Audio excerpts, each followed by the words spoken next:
সিদ্ধির নিমিত্তে আমরা যাকে স্মরণ করি, বিঘ্ননাশ সিদ্ধিদান করেন যিনি, সেই সিদ্ধিদাতা। আপামর বাঙালি সমাজের একটি বিরাট অংশ শাক্ত অনুগামী হলেও গণেশ বা গণপতির অনুসারীর সংখ্যা নিহাতি কম নয়।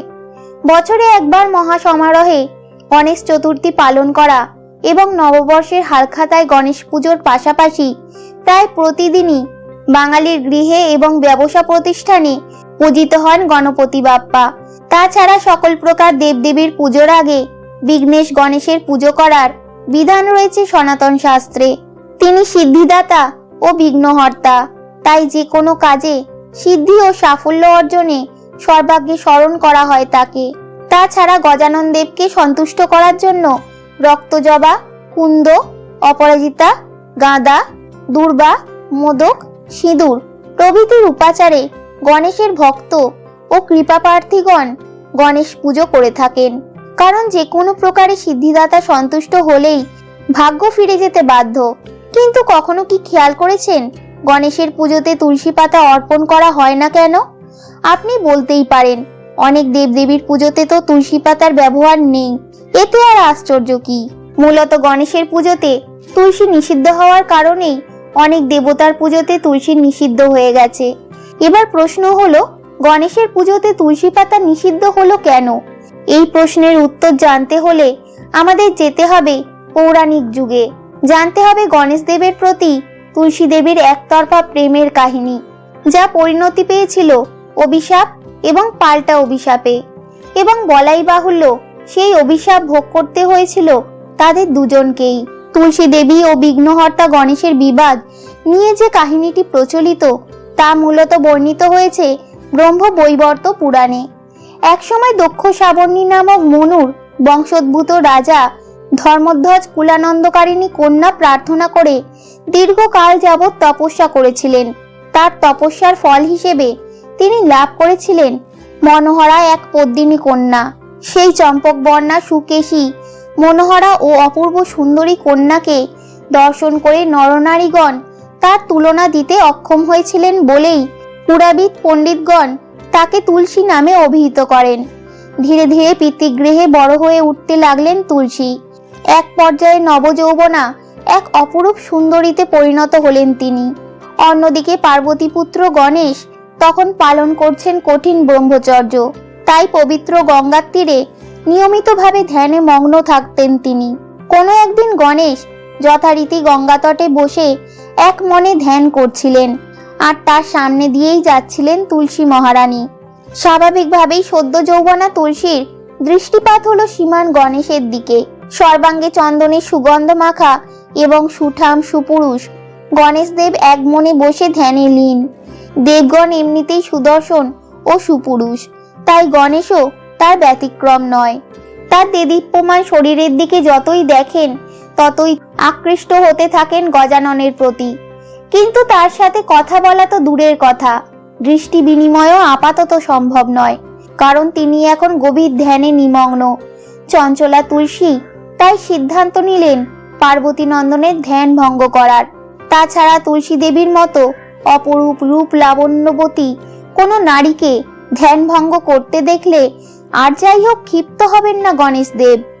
এত সব ভাবতে ভাবতে গণেশ দেবীর স্তুতি করে তার ধ্যান ভঙ্গ করলেন তুলসী দেবী। তুলসীর স্তুতিতে ধ্যান ভঙ্গ হয়ে গণেশ দেবও তুলসীকে আশীর্বাদ করলেন। কিন্তু এর পরেই ঘটে গেল এক অভূতপূর্ব ঘটনা। তুলসী দেবী শ্রী গণেশের সেই দিব্য সৌন্দর্যে মোহিত হয়ে তাকে প্রণয় নিবেদন করে বসলেন। ইচ্ছা ব্যক্ত করলেন গণেশ দেবের সাথে বিবাহ সূত্রে আবদ্ধ হয়ে তার পত্নী হিসেবে মর্যাদা পেতে। স্থির মস্তিষ্ক সম্পন্ন গণেশ দেব এতক্ষণ খুব ধৈর্যের সাথে শুনছিলেন তুলসী মহারানীর কথাগুলো। একে তার ধ্যান ভঙ্গ করা, তার উপরে তার ব্রহ্মচর্য পালনের মধ্যে বিবাহের প্রস্তাব। অন্য কোনো দেবতা হলে হয়তো সরাসরি অভিশাপ দিয়েই বসতেন তুলসীকে, কিন্তু তিনি তার স্বভাব সুলভ স্মিত হাসি হেসে বললেন, হে দেবী, আমি ব্রহ্মচর্য পালন করছি, তাই আমার পক্ষে বিবাহ বন্ধনে আবদ্ধ হওয়া সম্ভব নয়। প্রণয় নিবেদন এবং প্রত্যাখ্যাত হওয়ার পর আপনার মানসিক স্থিতি আমি অনুমান করতে পারছি। তবুও আমি ব্রহ্মচর্য ভঙ্গ করে আপনাকে বিবাহ করতে পারবো না। আশা করি আমার এই বিনীত প্রত্যাখ্যান আপনাকে আঘাত করবে না। শ্রী গণেশের এমন বিনম্র প্রত্যাখ্যানের পরেও তুলসী বারবার তার প্রণয় স্বীকার করার জন্য শ্রী গণেশকে চাপ প্রয়োগ করতে থাকেন, কিন্তু বরাবরের মতো গণেশ তার সিদ্ধান্তে অটল থাকেন। তিনি কিছুতেই তার ব্রহ্মচর্য ভাঙবেন না বলে জানিয়ে দিলেন তুলসীকে। এক পর্যায়ে ভয়ানক ক্ষিপ্ত হলেন তুলসী দেবী। তার মতে চম্পক বর্ণা, সুকেশী, মনোহরা এবং অপূর্ব সুন্দরী কন্যাকে যে কেউ এত কঠিনভাবে প্রত্যাখ্যান করতে পারে তা ছিল তার কল্পনারও অতীত। তাই ক্ষোভে ও অপমানে গণেশদেবকে অভিশাপ দিয়ে বসলেন তিনি। বললেন, হে পার্বতী নন্দন, নিজের দেবত্ব, সৌন্দর্য ও ব্রহ্মচর্যের মোহে আজ আপনি আমাকে অপমান করলেন, কিন্তু আমি আপনাকে অভিশাপ দিচ্ছি, একদিন আপনার এই ব্রহ্মচর্যের অহংকার ভেঙে টুকরো টুকরো হয়ে যাবে। আপনি অবশ্যই বিবাহ বন্ধনে আবদ্ধ হবেন এবং একটি নয় একাধিক পত্নীর স্বামী হবেন আপনি। এবার স্থির মস্তিষ্ক সম্পন্ন গণেশ দেবেরও ধৈর্যের বাঁধ ভেঙে গেল। বিনা অপরাধে তুলসী দেবী কর্তৃক অভিশপ্ত হয়ে পাল্টা অভিশাপ দিলেন তিনিও তুলসী দেবীকে অভিশাপ দিয়ে বললেন, হে তুলসী দেবী, নিজের রূপ এবং সৌন্দর্যের অহংকারে বশীভূত হয়ে আজ আপনি আমাকে অভিসম্পাত করেছেন, তাই আমিও আপনাকে অভিশাপ দিচ্ছি। আপনার এই অতুলনীয় রূপ লাবণ্য ও যৌবন মনুষ্যভোগ্য হবে না। আপনার বিবাহ হবে অসুর কুলের অসুরের সাথে। এইবার সম্মিত ফিরল দেবী তুলসীর। ক্রোধের বশে গণেশদেবকে অভিশাপ দিয়ে এবং গণেশদেব কর্তৃক অভিশপ্ত হয়ে অনুতাপ করতে লাগলেন তিনি। এবার গণেশদেবের কাছে রোদন করে বললেন, হে পার্বতী নন্দন, আমি হিতাহিত জ্ঞান শূন্য হয়ে আপনাকে অভিশাপ দেওয়ার মতো হীন কাজ করে বসেছি। আমি অনুতপ্ত, আমি আমার ভুল বুঝতে পেরেছি। হে সিদ্ধিদাতা, আপনি দয়া করে আপনার অভিশাপ ফিরিয়ে নিন। তুলসী দেবীর এরকম ক্রমাগত রোদন শুনে শ্রী গণেশও কিছুটা নমনীয় হলেন।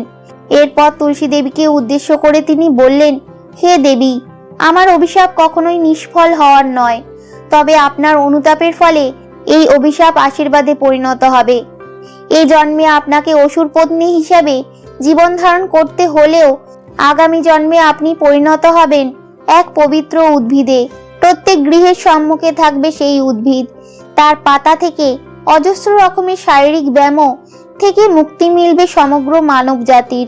তাছাড়া শ্রী বিষ্ণুর পাদপদ্মে ঠাঁই হবে সেই বৃক্ষ পত্রিকার এবং বৈষ্ণবগণের কণ্ঠেও শোভা পাবে এই বৃক্ষের কাষ্ঠ দ্বারা নির্মিত মালা। কিন্তু আমার পুজোতে সর্বদাই নিষিদ্ধ থাকবে তুলসী বৃক্ষ তথা তুলসী পাতা।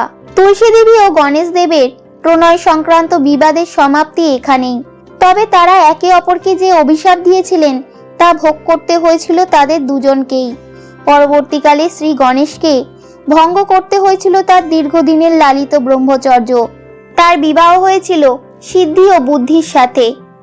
অপরদিকে তুলসী দেবীর বিবাহ হয়েছিল শঙ্খচূড় নামক এক অসুরের সাথে। আজও বাধ্যতামূলকভাবে তুলসী পত্র শ্রী বিষ্ণুর পুজোতে অর্পণ করতে হয়। তবে আমাদের ধর্মের বহু দেবদেবীর পুজো যেহেতু গণেশ পুজো দিয়ে শুরু হয়, তাই গণেশ পুজোর পাশাপাশি বহু দেবদেবীর পুজোতেও কার্যত নিষিদ্ধ হয়ে গেল তুলসী পত্র।